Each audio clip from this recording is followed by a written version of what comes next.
So I'm going to ask our three panelists to come up now, please. And I'm going to let them introduce themselves after they are seated. So we don't have any traveling music. So hum among yourselves for a moment while Fred, Phillip, and Jake come up. And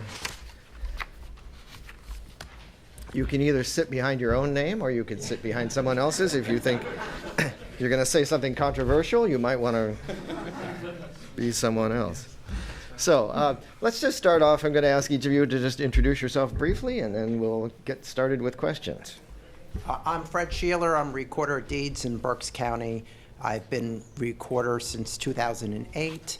And over the time that I've been there, we've completed the digitization of all our records. Our county dates back to 1752, and they are all available on our website. I think we're one of the most comprehensive collections of the larger counties. Our population's around 420,000 people.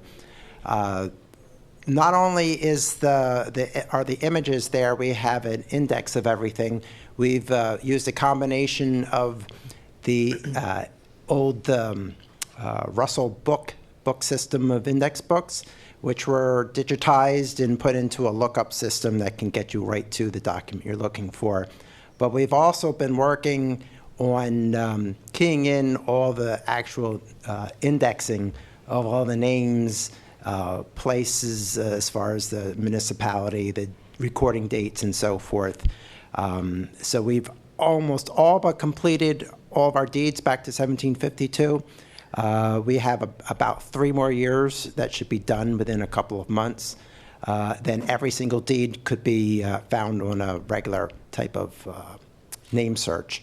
I'm really working to do that because I found people a little bit younger than me have no idea what an index book is anymore. So when they're much younger than me, they've lost it as far as if you mention an index book to them.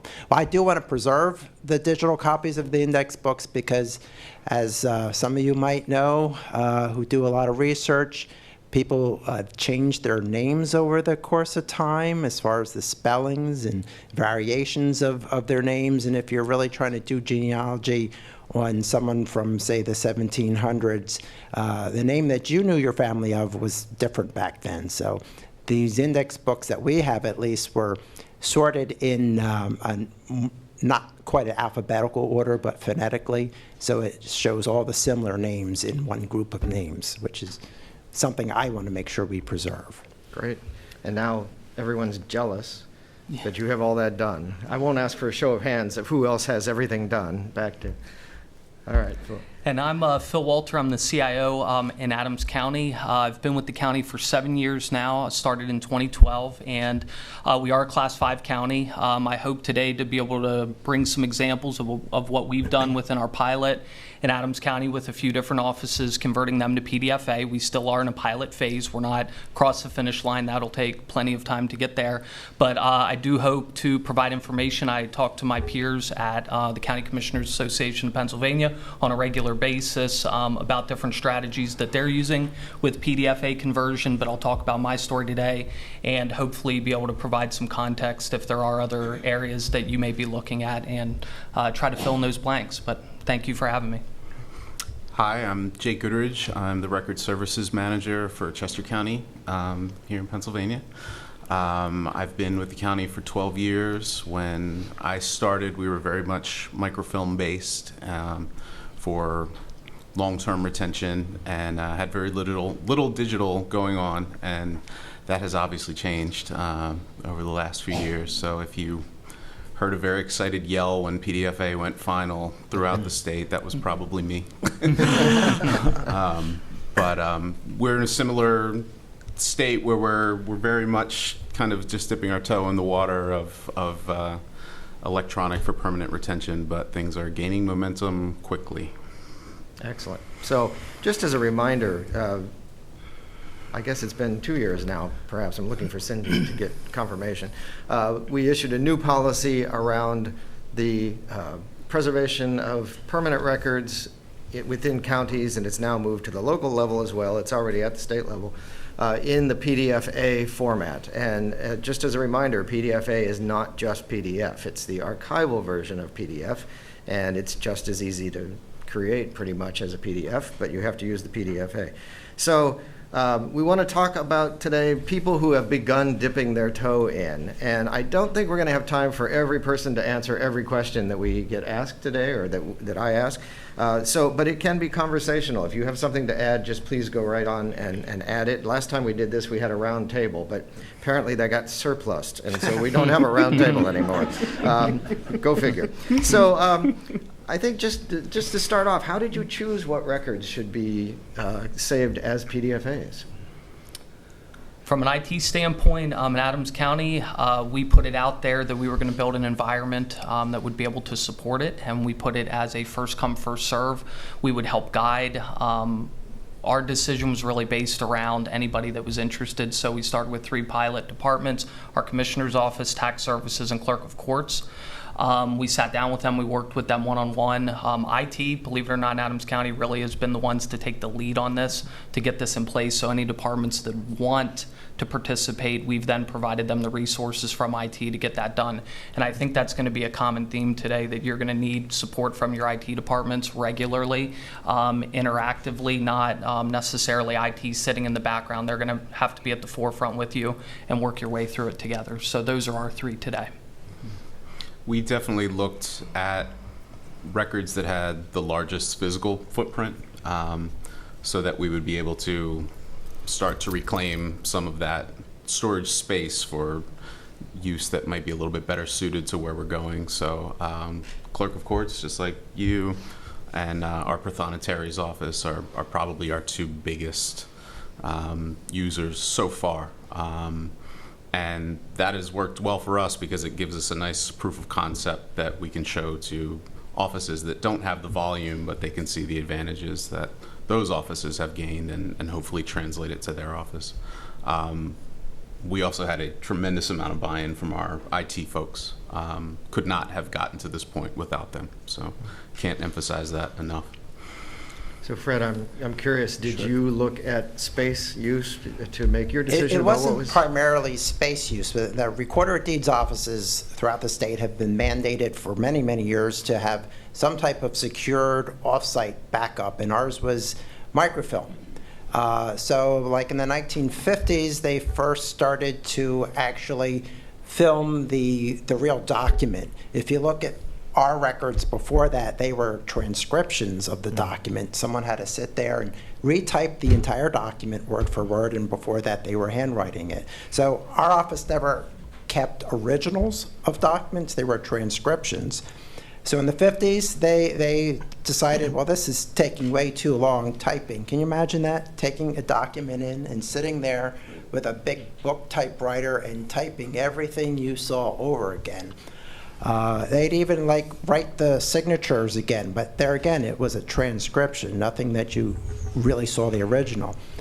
So they switched over to the microfilm, and an archival copy of that, the silver type of film, for years had been shipped out to our storage facility out in Iron Mountain.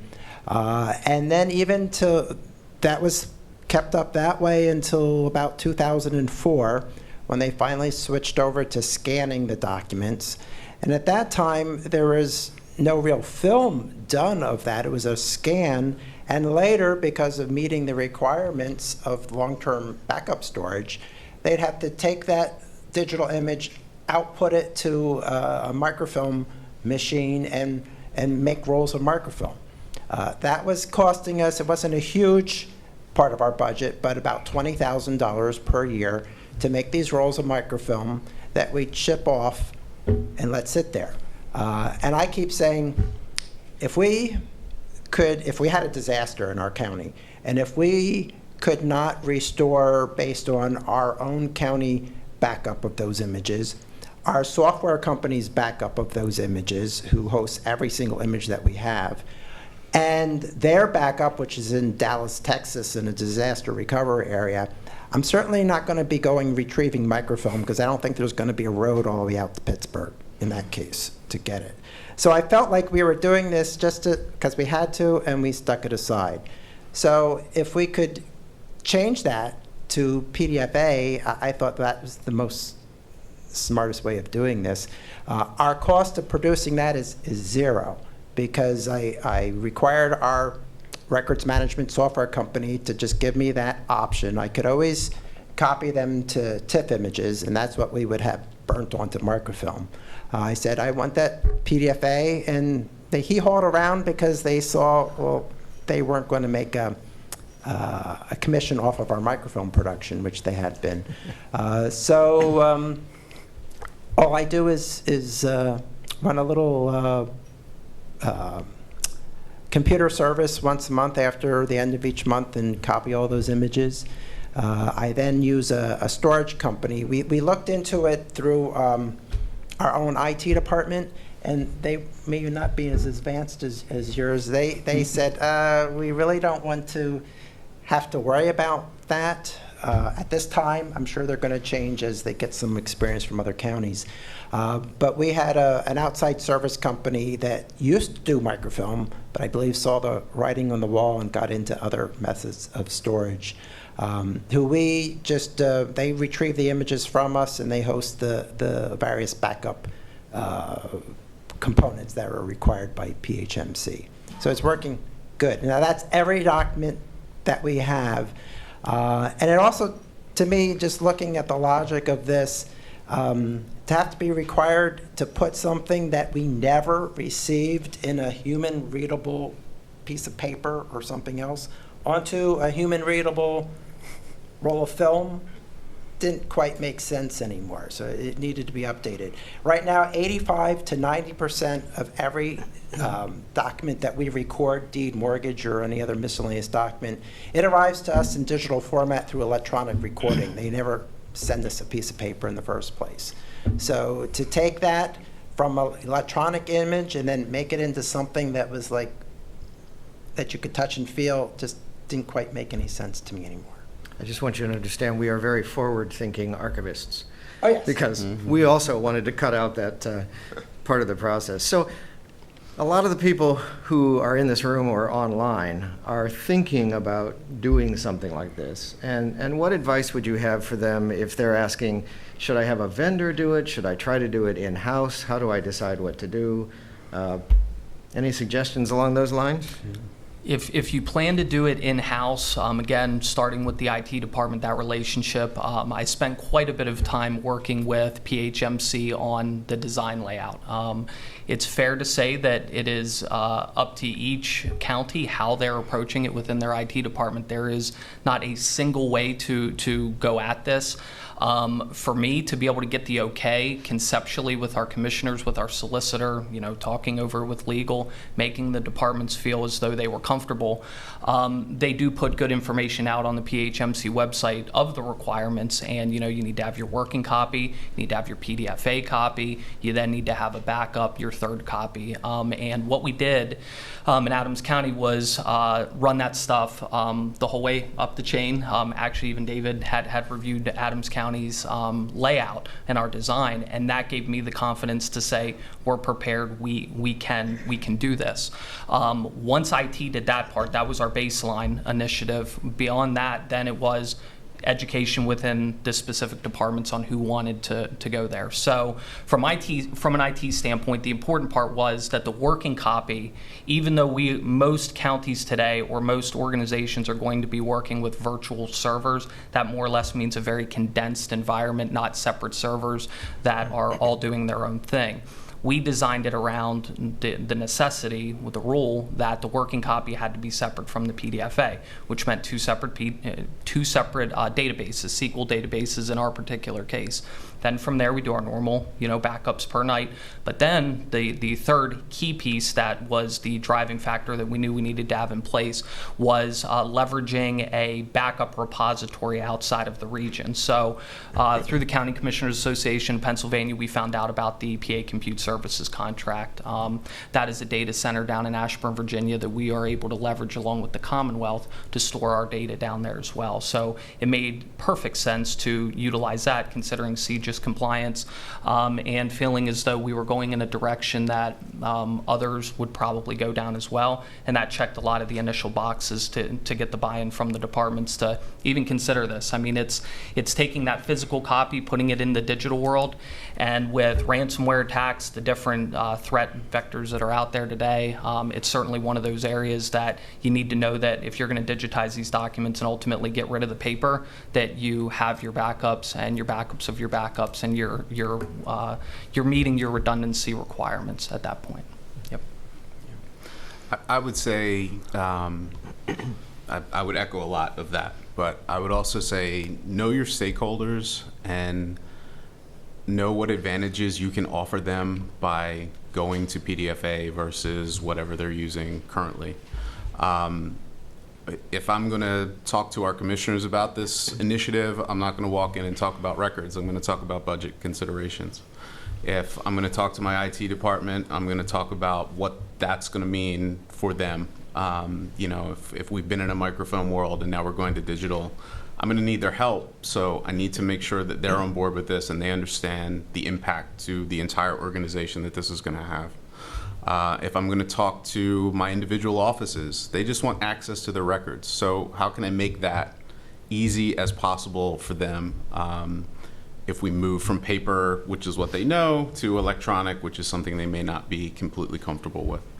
And then also, just as you said, the ransomware attacks, network vulnerabilities.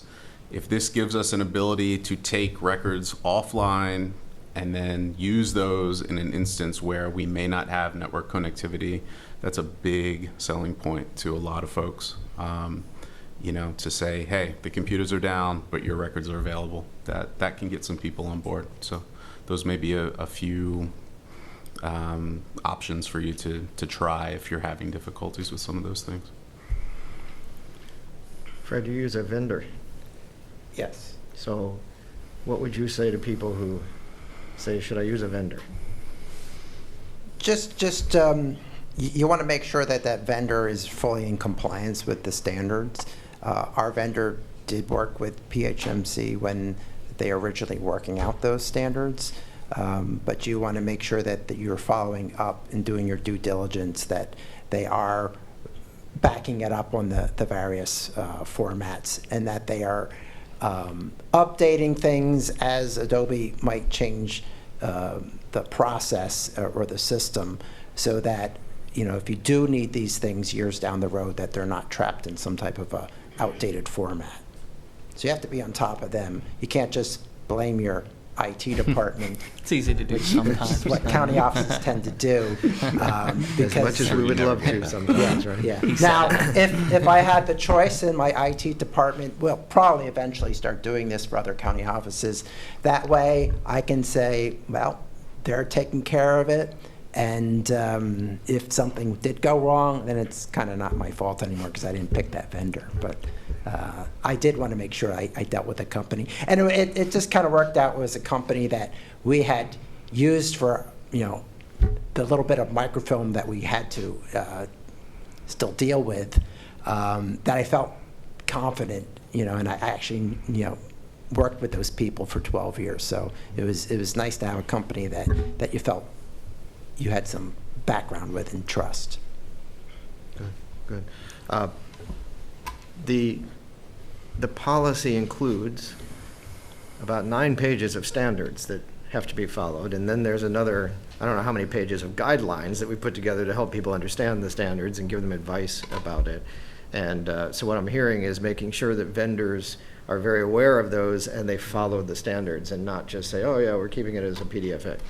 It has to actually follow the standards. It's very important. I'll also say that the archives, that is available on the State Archives website if you are not familiar with it. But I will also say that we do not certify systems at all, because our sense is we've issued a fairly detailed policy that people might implement in countless ways, and how they implement it depends on their own situation, how much money they have, where they're situated, how many records they're dealing with. So we don't want to dictate what the system should look like. However, we will review systems, as Phil said, and give advice and say, yes, looks like something we feel comfortable with, so that you do have that assurance. But we will not certify your system. We will we'll look at it and give advice. So next thing I want to ask about is any particular, this is a question we get all the time from counties and municipalities, is there any particular software you are using to create these PDFAs or in your process that is built into your process? And if you can answer that question, then our phones will stop ringing with that question and we'll put it on our website or something. I can kick this one off. So in Adams County specifically, and again, whenever I talk to my colleagues in different counties, we're all using different software packages. It just so happened in 2005, our county put in a document management software package, and we've been using it, since then. Of course, it's been updated. We've standardized. That's been one huge benefit. We have very few offices that are scanning documents into their own proprietary systems. We have a few, and they are departments that could be PDFA eligible, and we would have to talk about how we're going to get that cross-platform integration to happen. But it can be done fairly easily with the right vendors and the right staff bridging that together. But for us, the departments that we're mainly focusing on today use that central document management system. And as part of that central document management system, we saw the value as an organization. Why try to make it different when you're going to try to implement PDFA? So though you're not required to use within your PDFA environment a document management system, we saw the value in more or less duplicating specifically what we're doing today. So we have our working environment. That's the documents going back for probably the last 20, 30 years that we've been scanning in since that system went live, various documents that are in there. And we said, all right, well, why don't we create the PDFA environment using the exact same software, but separate the databases? I've heard in some counties that to duplicate that system, you're talking duplicating the software costs, you're duplicating the environment, the database, the Microsoft database licensing, the Oracle database licensing. Specifically for us, though, it worked out just fine. We were able to transfer licenses that we're not using with our current central management system and move those over to the PDFA environment. So our approach was someone goes and scans the document into the working environment as they've done the last 15 years. Following that, they simply get a choice when they scan the document in. Is it a long-term document or a permanent document? They choose one of them. Behind the scenes, and this is what everybody's looking for, we have a central software package called PlanetPress. There's a lot of other ones that are out there. PlanetPress just happens to be what we're using, and that is what actually converts the TIFF document or the PDF document to PDFA, and it simply moves it in with the same indexing information, everything that's the same that they've seen before, but moves it into this secondary environment. So that is how we're converting it. Of course, you could use Adobe products to convert it one at a time, but we are taking right now a day forward approach during our testing pilot, but we will have to look back at how documents were scanned in past years and see how we would want to potentially convert those over. So we're working with one vendor, we're working with one system, and we're converting it right over to a like system that is no different. The only requirement we ask for the department, simply log into the other system, have both screens up, make sure that the PDFA document's retrievable in that environment, and you've done your checks and balances and everything's good. The PDFA environment is only for viewing, and you just continue to use your working environment like you always did. Before we go on to Jake or Fred to answer that question, my question is, are you only converting from images, or are you converting born digital documents that are still just in the electronic form into PDFA? Both, yeah. I mean, we're taking whatever we can, we'll get it into the working environment, and then from there we're converting the exact same document as it was in the working environment over. That's correct. Yep. Okay. That's how we're doing it. Other tools, software that? We're using, for the scanning, the limited amount of scanning that I do within my office, we're using Adobe products just to do the straight conversion to PDFA. We've built that into our QA process. So it's not the fastest process in the world, but it's very thorough, and we're very happy with the results.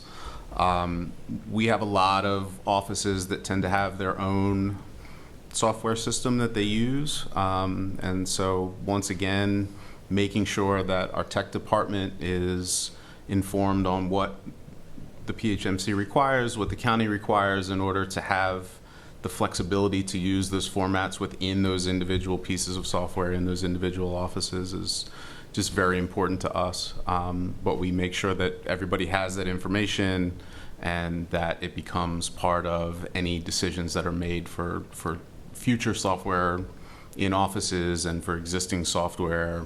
We work with the vendor to make sure that we can find a solution that works for everybody and we still get our PDFA file. Excellent. All right. So, before I ask another question, are there any questions from the folks here in the room or from somebody watching online? There are two quick ones from online. Okay. About 10 minutes ago, one of the three of you had been mentioning a backup vendor or system that you'd been using. Could you repeat the name of that service that you're using? Oh, for Adams County, the PA Compute Services contract, CoStar's members are allowed to leverage that. So from a municipality to the county level, state, of course, we can leverage that and back up. It's a contract that's, I believe, been in place since 2014 through the Commonwealth. So that's the backup contractor. Okay. You got it. And you had another question? Yeah, one other quick question.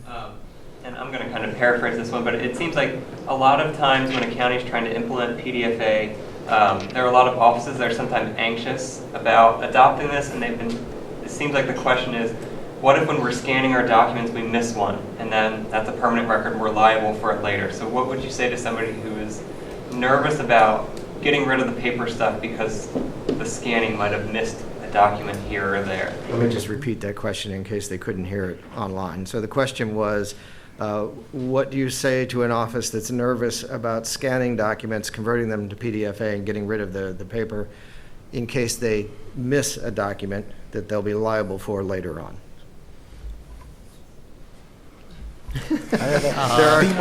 There are no attorneys. If you want, Yeah. yeah. No attorneys Run into needed.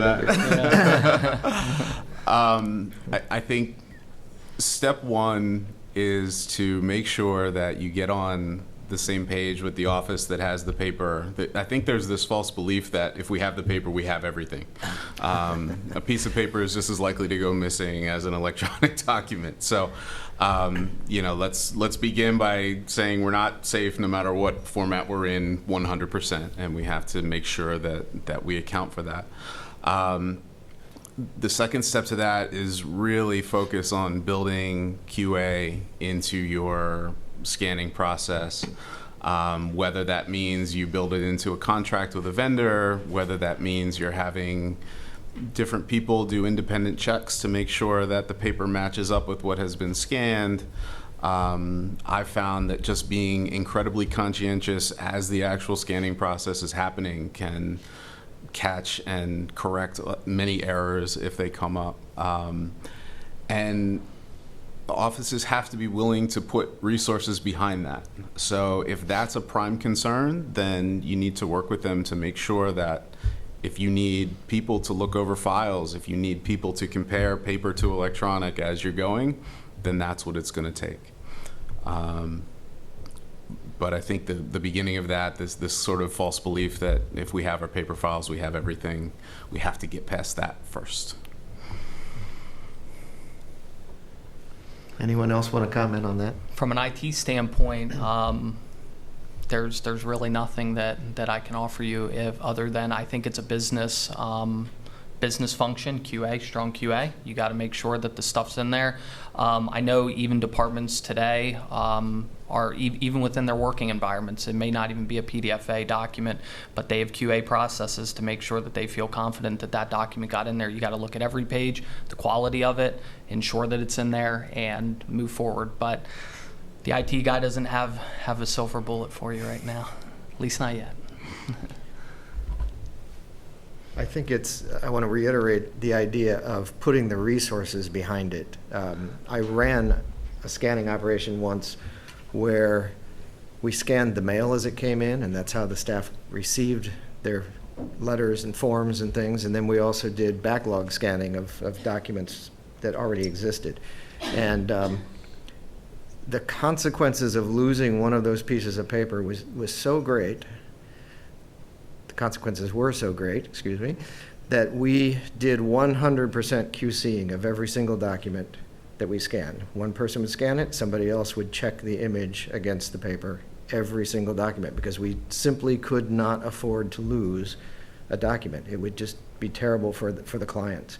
What we found was the records that were already in paper that we were scanning, if one of those was missing, in every single case that I can think of, we never got the piece of paper in the first place.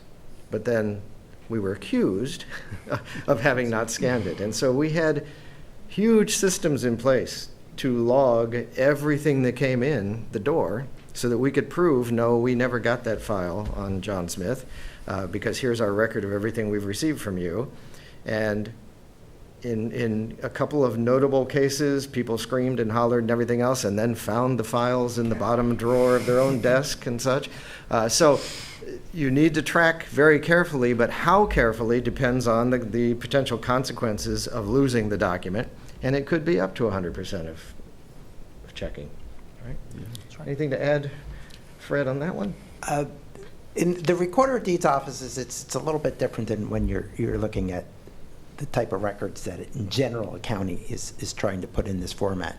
I mean, all our records are public. If, for some reason one page of an image was lost, someone has that original document somewhere that they either transmitted to us electronically. They can just file a corrective document to take that. So it's not as critical with our documents as it might be for some type of sensitive file somewhere that something got lost and you just cannot recreate it. So in our scheme of doing things, for years things were microfilmed and you could have messed up with turning pages. You got a picture. They had to lay the document on a table in this microfilming room, take a frame, click from the camera overhead, lots of fingers in the pages if you've seen these things. Then they were supposed to actually retain all those papers until that microfilm was processed and sent back, sometimes weeks or a month or longer. Did someone actually look at every frame of that microfilm? Perhaps when they first started doing it, but as time goes on, you get more trusting of your system. Like when we do have to scan a document, some people do still submit things to us in paper. We'll normally have a count of the pages, and we put it through the scanner, and the count matches. That's basically done. So there's a lot of trust in just how your system works, but I wouldn't want to speak to like some confidential medical record or psychological report or something else that the county may have in some type of human services case file. Ours are easily fixed if there would be some issue. This question is more for Adams and Chester. Do you find that you're reducing paper because of the PDFA? Let me repeat the question. The question is, do you find that you're actually reducing paper because of PDFA? Well, the number of times I've called my shredding vendor lately indicates that that's absolutely the case. Not as quickly as we'd like, unfortunately. And I think it piggybacks a little bit off of that last question. I have offices where it's not so much a trust issue, but more of a comfort issue. I have offices that have permanent records that we have digitized, and they still want to maintain the paper for another 5 years, just in case. Maybe directed at your courts and your depository's office. Yeah, and I think, and that's part of the challenge is working with people, finding what their comfort level is. I'd much rather keep it for 5 than forever. So in that regard, I'm okay with that. And that's an office where the volume of records is not so large that it's a big concern. but I think you want people to have the mentality of this is the path forward. Like we're not doing this just so we can have an electronic copy. That we want this to replace paper from a process perspective. So to double back and answer your question, it is definitely happening. Not as quickly as we'd like, but we're getting there. And we're in the pilot stage right now. We're still proving that it can be done. Ours is going to be virtually the same way. Where can we meet in the middle? How can we take baby steps to get there? What records? Maybe we don't start with the permanent record that gives you the most heartburn. Start with a permanent record, whatever that is per office that you're willing to work with us on, and where do we meet in the middle to start this process. If we do have to keep the document or the physical document for 5 years, it's well said. We're not keeping it forever though. And that's the idea. So starting somewhere, show that the technology works, get the faith in how you're doing it, from the business process to the IT processes, make sure you have all that down. And then from there, just come to an agreement, meet in the middle, and at least you're not keeping the paper forever then. Yep. Do you remember years ago when people used to always keep their ATM receipts? Sometimes it just takes time to. Now, I still keep mine because I'm an archivist and I log them and then I throw them out. I have to log them, but I'm different. Sometimes it just takes time for people to get used to things. And I think, in my experience, generally I've been able to tell people, we'll keep it for 1 year. And if you use it within that year, then we can think about whether we should keep it longer or whether we need to change our process so that we don't have to go back to the paper. And it begins to build a comfort level for people. And we have the advantage that people are much more comfortable with electronic records today, especially people a lot younger than I am, which is most people.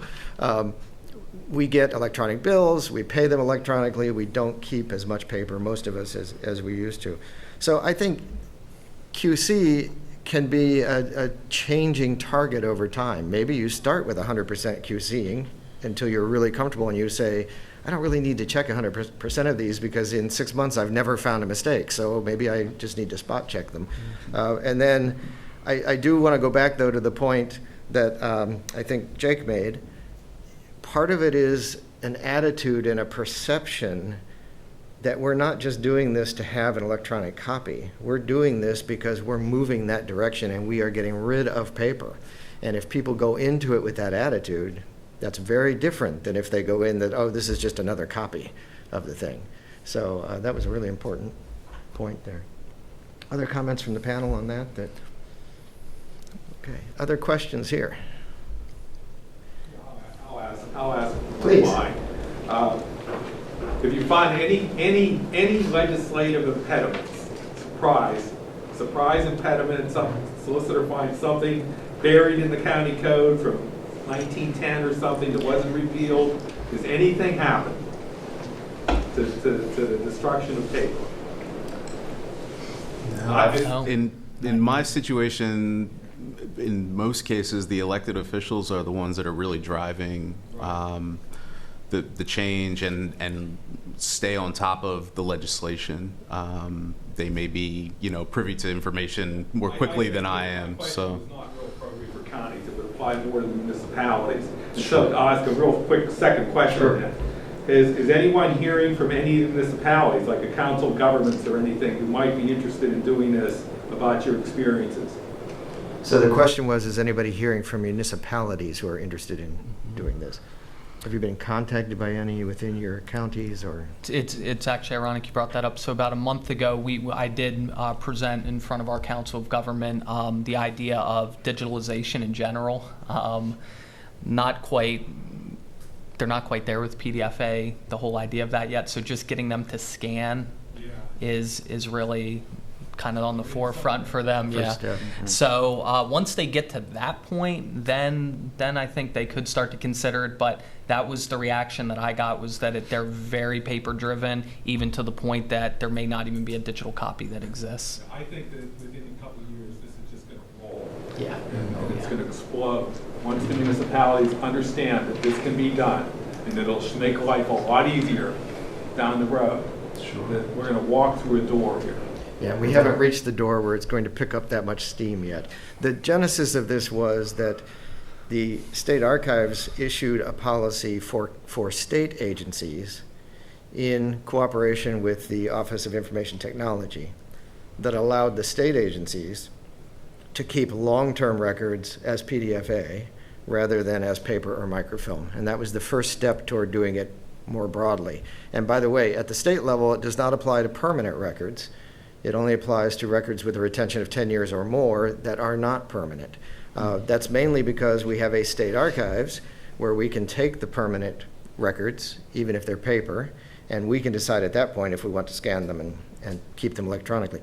And then the counties began expressing interest, so the County Records Committee issued a policy saying that the counties could do this, and they expanded that to permanent records at that point. And then in the more recent past, the Local Government Records Committee has expanded it to municipalities. We have not seen a lot at the municipal level yet. The impetus mainly came from large municipalities, naturally, and who have the wherewithal to actually meet the standards that are in the policy, because it's not free to meet those standards.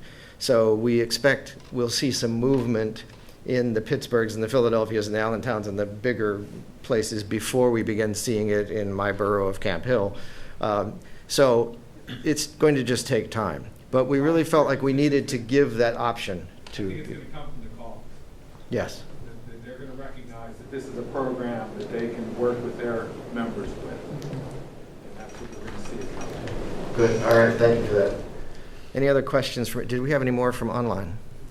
We have one from Denise Hoppy, who asks if various counties work in conjunction with one another in order to reduce operational costs to meet these requirements for this policy. So the question is, can various counties working in cooperation implement something like this to reduce costs?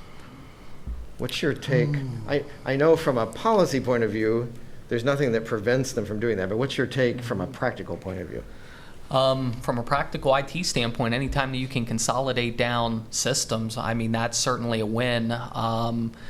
I haven't seen that approach being taken yet. That would probably have to involve a lot of discussion with, your surrounding counties.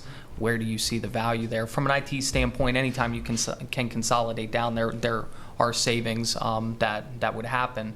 But the challenge typically comes from, well, actually, and that's where the PA Compute Services contract made a lot of sense for the backups, because that was a consolidated approach from a backup perspective. Now, you also could run servers in that environment as well. We viewed it in our county just for the backup perspective, but there could be regionalization where a particular system is brought on board for multiple counties with whatever software package that you want to be the document management system, but there would have to be consolidation on what kind of system are you going to use, what kind of software are you going to use to generate that. So it's hard enough right now to try to get your county at that point to do it.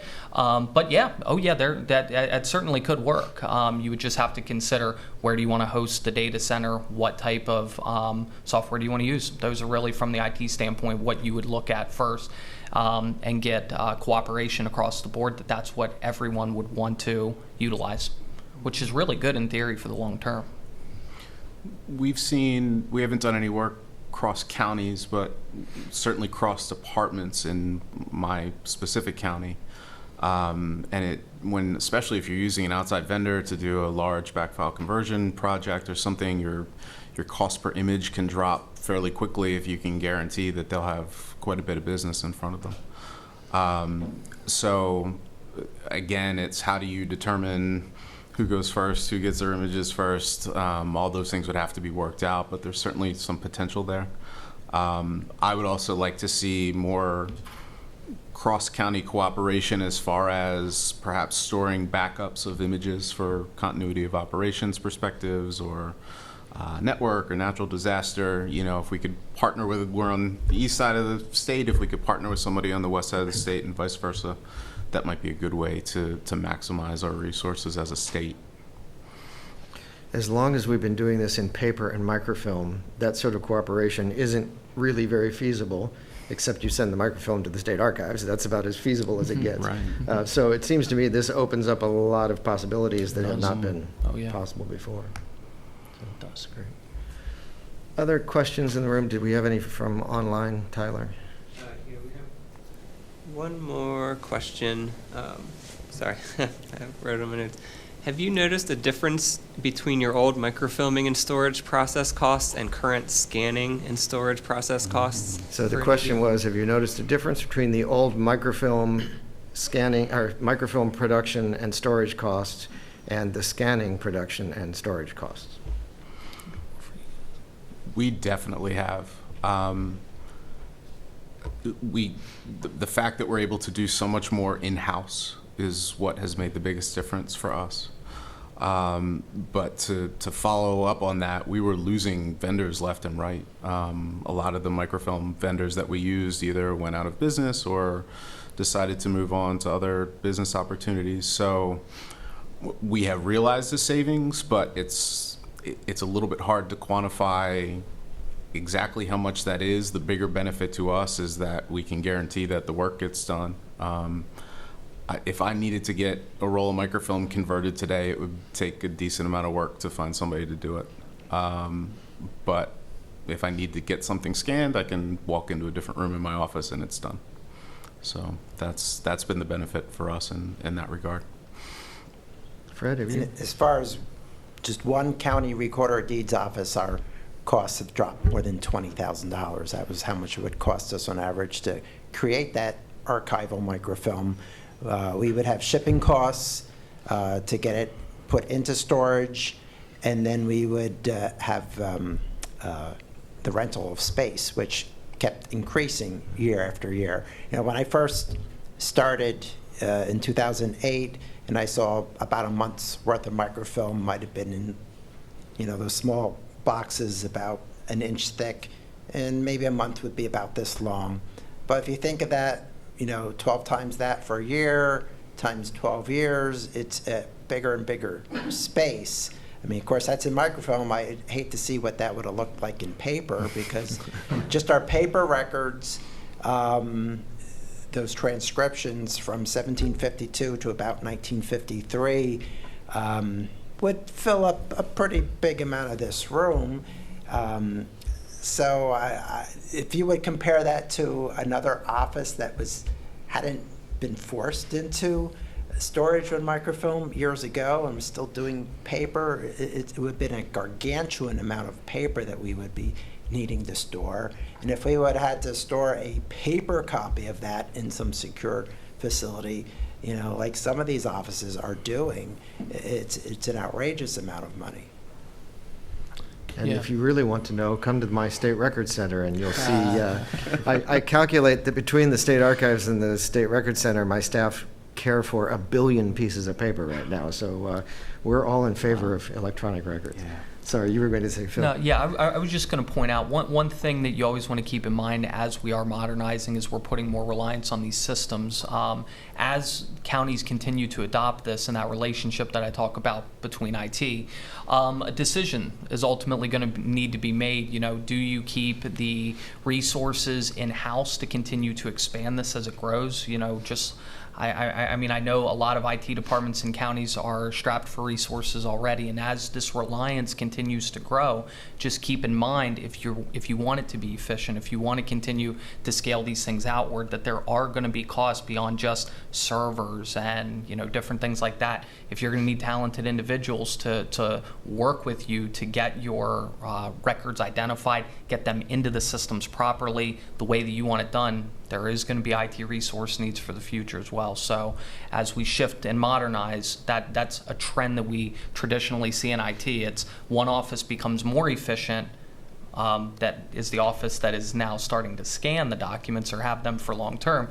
But you always have to remember that shift of that burden then to manage it will fall back on IT departments as well, or a vendor if you choose to go that route. Good. Yep. Those are good questions. Any more from the online? Keep those questions coming, please. These are good. Anybody in the room have a question?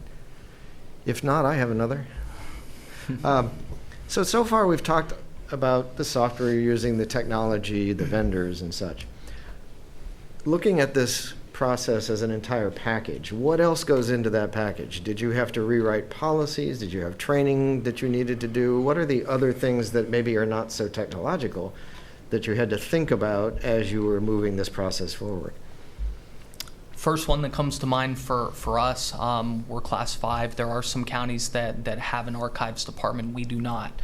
So we partnered and leveraged an opportunity where we were able to work with our solicitor's office to add a resource that would be focused on helping departments to identify what type of resources they need to make a decision on moving into PDFA. That is one area. From policy, comfort level, making sure that they have the information that they need if they are going to move into a PDFA. Environment, IT is not able to answer those questions, but combined with the archives department, with the department head, in our case, an assistant solicitor, we are now able to hit all of those areas and be as efficient as we can to try to move them in that direction. Because if there is apprehension, what can I move to PDFA? Are you sure I'm good to do this? It's really nice to have legal there by your side to help you out to answer those questions as well. So, I think in my situation, I started working with a lot more offices that I'd never had contact with before. So there was many offices that see the value of electronic, want to utilize electronic records, but that never had any need for microfilm or records management like that. So it's a whole new group of folks that may not be as familiar with records management procedures and processes, and as some of the folks that I've worked with long term. So as with everything, managing relationships and getting to know people, getting to know how they work, their comfort level, that was a bit of an unexpected side of this for me. In a recorder's office that already had been digital for many years to begin with, it didn't seem like much of a change.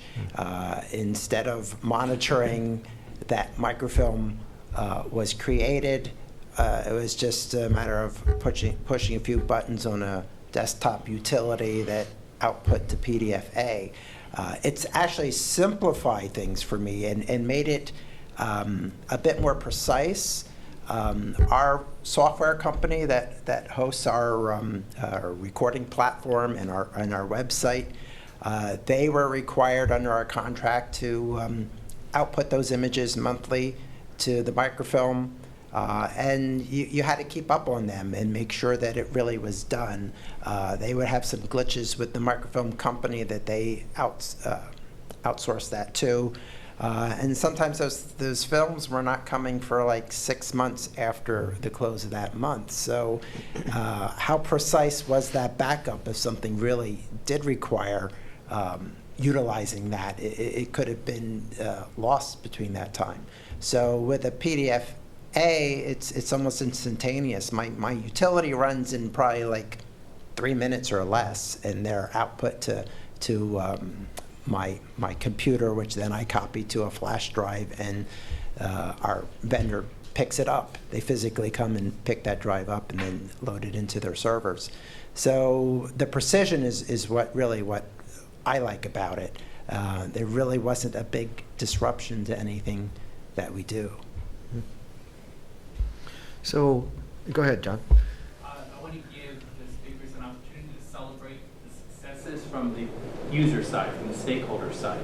So can you speak a little bit about how those who are accessing these PDFAs, who are using the tags, the indexing systems, have found what they needed, may have enjoyed some benefits? And the second part of the question is, how have those stakeholders contributed, perhaps financially, to the sustainability of the system? So the question is, if I can repeat, I hope I can get both sections. One is, what has this been like from the user's point of view? Have there been successors from the user's point of view? How are they responding to it? And what was their input into the system, or how have they helped you improve the system? And John Paul wants to know, did they help you financially get the system up and running? It's a long question, but it's a good one. Of course. Well, from an IT standpoint, there's always glitches, right, initially. So they were very beneficial to us to give us feedback. Is this easy to use? You know, is it easy to click that button and go into the other environment? Initially, key feedback came back that we were initially actually thinking about, you're going to continue to scan the documents into the working environment, and then separately you will then scan the documents into the PDFA environment. They said, no, we still just want to scan it once. And we said, okay, based on that, then what can we do? So we were able to leverage the software differently, give them the option to choose that, automate the process. It changed our way of thinking completely, but the user's feedback was that driving force that changed that. For us, it was great to hear from them. It wasn't that much of a change for us because they were used to doing their certain processes.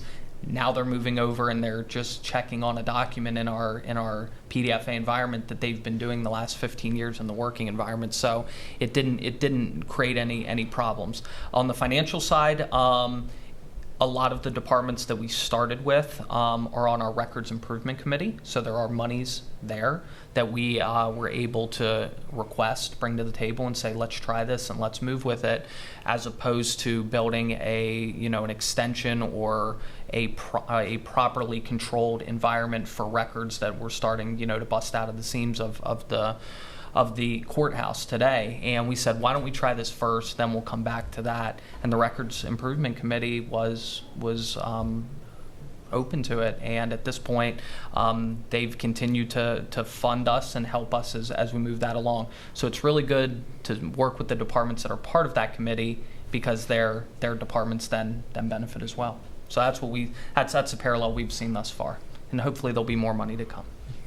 We'll see. A real simple example, my record center is in a different building than our court offices, so when they request a file from us, it can be 24 hours before it gets over to them. So when you get that request and you can scan it and provide it to them in 20 minutes, that's a wonderful, oh my gosh, how cool is this moment. So that's been great. We have members of the public that come in to research our historic records, and they really, really like to have access to the electronic. The fact that an archivist is not constantly going back and having to pull books or papers, they can just sit down at a terminal and look at all that stuff. Makes their trip a lot more efficient, as well as our working day, so that helps too. From a financial perspective, I don't know that in my situation, we've necessarily seen it yet, but it's been made pretty well aware to everybody that, as you were saying, as this continues to build out, we're going to need resources from everybody for storage costs and infrastructure and things like that. So the downside is that they'll have to kick in some money. The upside is that they become a stakeholder in this process like they never have been before, that they're going to literally own a piece of this. And I think that's good. I think that's positive, to not always be in a situation where the archives will take care of it or IT will take care of it and we don't have to think about it. We want everyone to play a role in this, so and that's a good way to do it. Well, I'm happy my office has not been creating paper for 50 or 60 years. I feel a little left out, because if I had all that paper that I could do away with, it would make me feel like I really did something. But better to not have it. Our end users, I hope, never have to use our PDFAs. They're there for archival disaster backup purposes only at this point. Our working copies, you could go on our website right now and see every single record that our office has recorded since November of 1752. So they've always been there for people to use since 2009. But I just really like that we can save some additional funds and not have to deal with production of microfilm, because to me, my first job in 1981 was a customer service person at the Sears Parts and Service Center, and we had this cool stuff called microfiche, which the old timers there who, some are gone now, but some probably started working there in the 50s, early 60s, they just thought this was like the most high-tech thing that you could look up parts by these little microfiche cards, because they were used to, before that, using huge catalogs of part displays, those exploded views to try to get the screw, they're just the right screw for a washing machine built in 1955. I, back then in 81, said, this is going to be replaced by computers pretty soon. And I got a lot of grief by saying that, because they loved their microfilm. Just like title searchers in my office when I got there, they loved when they would get an old enough search that they could get a book out and actually page through these books. So really, I hope that our end users never have to use our PDFAs, because if they did, we're all in big trouble. Good point. Right. PDFA is the backup, Yeah. is the secure preservation copy. Another question? We have a question that came in from Crystal Witt, who wrote, what problems have been considered in the long-term storage of documents in electronic format? Specifically, what plans are in place to address potential problems when technology continues to develop and vendors change or go out of business, as has happened with microfilm vendors, and electronic documents are in formats using software no longer supported or available? So I'm going to try to summarize that question.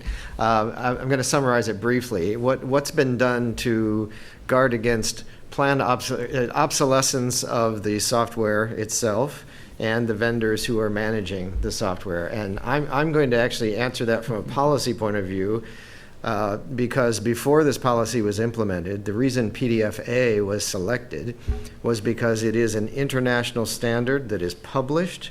And if Adobe went out of business tomorrow, which is not very likely, someone could take that standard and recreate the PDF-A format using the published documentation. It's not dependent on any one vendor. And it is pretty much the only format that we feel that strongly about, that it is archival. It will last for hundreds of years because you can then go back and recreate it. PDF-As are actually self-contained documents. They cannot contain anything that requires the computer to go out and find another program to read the document. Everything's in the document itself to make it readable. So if you move it someplace else, it's still readable. You don't need the software. I have documents at work that require Visio, and I cannot read them if I'm sitting at home and I don't have Visio on my machine. Not true of PDF-A. So that was thought through very carefully before this policy was put into place. However, I'll let you all speak to vendors and backups and things like that. How do you plan for that? Well, with the document management system, just as you were explaining, I mean, the document management system side of it, that just organizes the PDF-As to be able to retrieve them. So if we ever needed to, if our document management system was no longer supported, went out of business, we would shift those PDF-A documents over to a new platform. And it would not be relying, it wouldn't be changing the PDF-A document itself. It's just moving it into a new environment that it can be searched at in a different way, using newer technologies, maybe faster technologies, but the PDF-A itself always stays contained. So from our standpoint, then backups as well. The backups themselves, those are proprietary to some degree when you're when you're using backup software. But when you do move to a new backup software, you're not relying on those old backups. You can get your new backup software and you can back up those PDF-A documents. So as long as the software is able to back up a PDF-A document, you're fine, but your backups are not your primary version of that. That's just to pull back down if you were to need it. So if you have obsolescence with the backup software, yeah, you're going to need to move to a new software. You're going to need to do your backups again.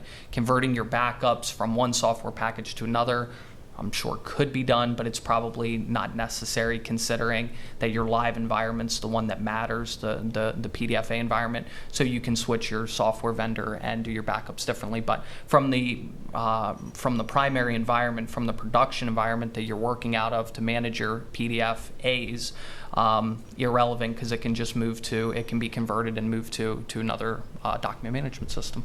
We should point out also that one of the requirements of PDFA is that it's always backward compatible with every earlier version of PDFA, so that it does not become unreadable like a Microsoft Word document might become one day. So, sorry, but any other comments on that question? It's a good question. I always fall back on when people question, well, how do you know this computer system's going to work? What's the alternative to keep stuff on paper? And what if we had a fire? What if we had our sprinkler system go off? I kept our old books. They're in our county services center, and we have problems with the sprinklers leaking now and then. So they're protected as best as possible, even though they're all digitized. But if you have any type of mishap in a county building, which has happened, there's been floods where county courthouses were inundated. There's been fires. Our building's pretty tall, and it shook the last little earthquake we had. So anything could happen. So what's the alternative? At least you have something off-site in some format that, as long as you keep up with technology, you're going to make sure it's viable. It's unlikely that you have a paper backup of the paper that you're storing somewhere. So That's right. at least if it's in electronic form, it's very likely you can make many copies and send them out someplace to be kept safe. Do we have another question? The online folks are just cranking out those questions. So. We do have one more. Have you found any kinds of records that are not really appropriate or work well with the PDFA policy? So the question is, have you found any kinds of records that are that don't work very well with PDFA or are not appropriate for PDFA? Evidence, physical evidence. Although the flip side to that is if we can make a lot of paper into PDFA, we have a lot more room for physical evidence storage. So that's the only thing that jumps to the top of my mind. Yeah, a lot of things can be converted, even if it is in a certain format, even if it is digital. There's solutions out there to get the documents converted. Typically, you find that most standards, if you've been using any sort of typical standard, it's either probably in a TIFF format or a PDF format or a Word format for the most part. So we haven't ran into any problems at the county level with that. The only issue I think people need to think about is that once the document is a PDFA, it's like taking a picture of the document. So for instance, if you have Excel spreadsheets and you need to continue doing calculations and sorting columns and things like that, you can't make it a PDFA and continue doing all of that work with it.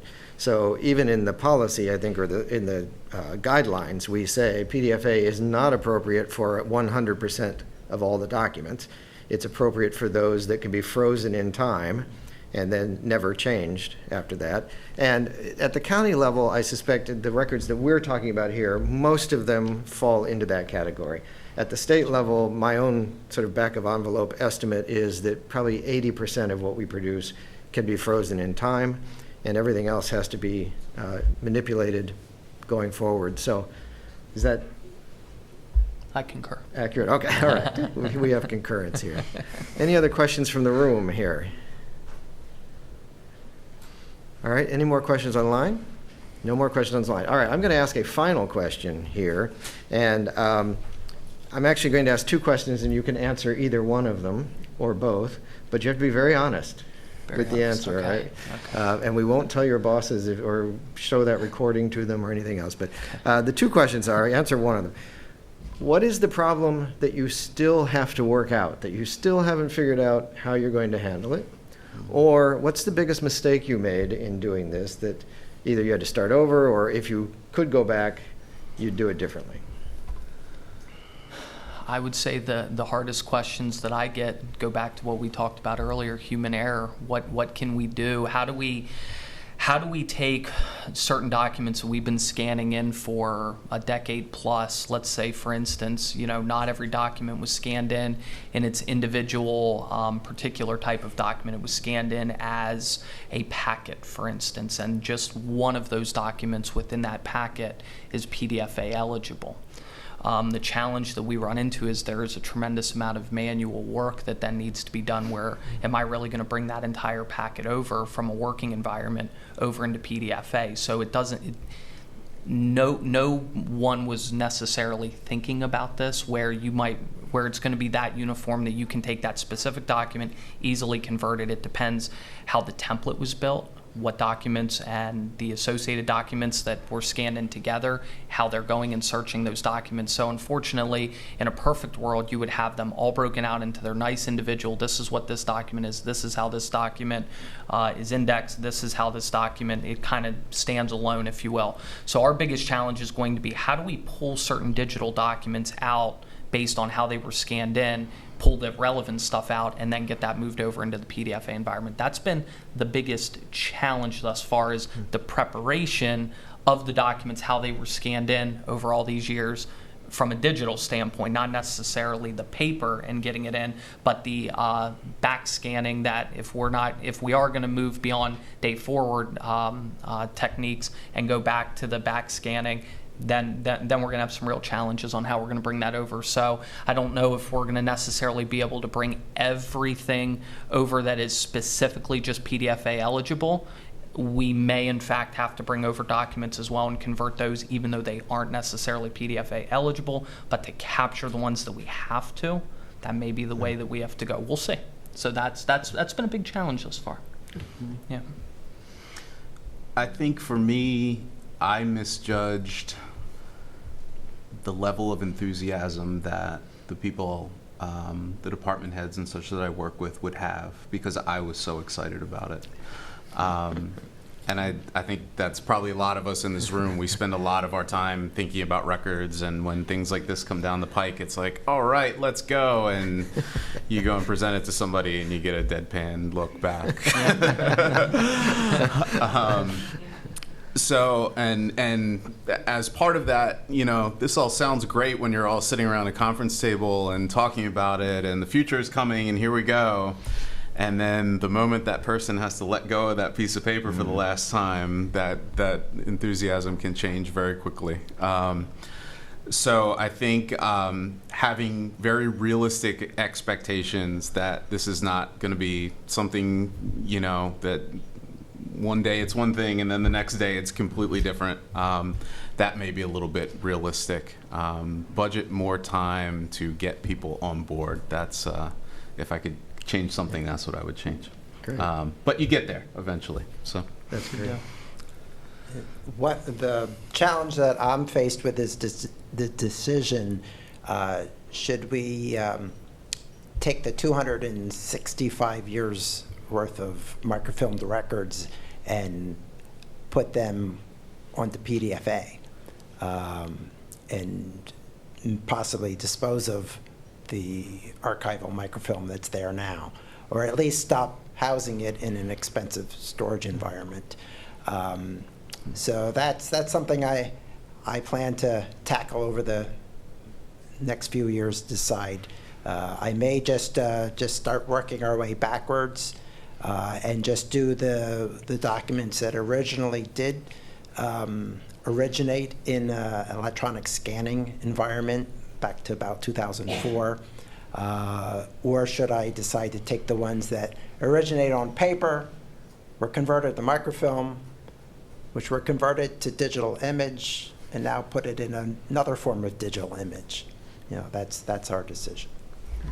Good, honest answers. I appreciate that. We are in the process, as you know, of planning for a new building at the State Archives, and we are scanning 60,000 reels of microfilm, because I declared early on we are not taking microfilm readers with us to the new building, and we're getting close. Actually, we're much more than halfway through.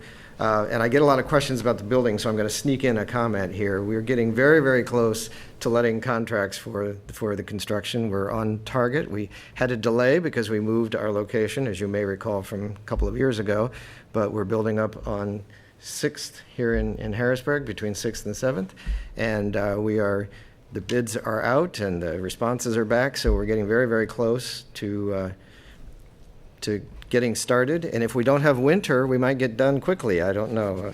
I think we may have winter. The old building is, it's on the National Register, so I think it's going to stay standing right there. And there are some feasibility studies being done to see what might happen to it. As you may know, the State Archives is part of the Pennsylvania Historical and Museum Commission, of course, and so is the State Museum. And the State Museum always needs more storage space, so the space won't go to waste, I suspect, once we're gone. But that's where we are. So any rumors to the contrary, we are actually well on our way, and we're about to maybe turn some dirt or some snow, depending on when we get to the point of what we're going to do. Well, to bring us back to here and take us home from here, I want to thank our panelists. This was very, very informative, in my opinion, and I hope you all enjoyed it. And I thank you all for being here, and I thank our panelists for such great information. So thank you. Thank you. Thank you. We'll see you all next year.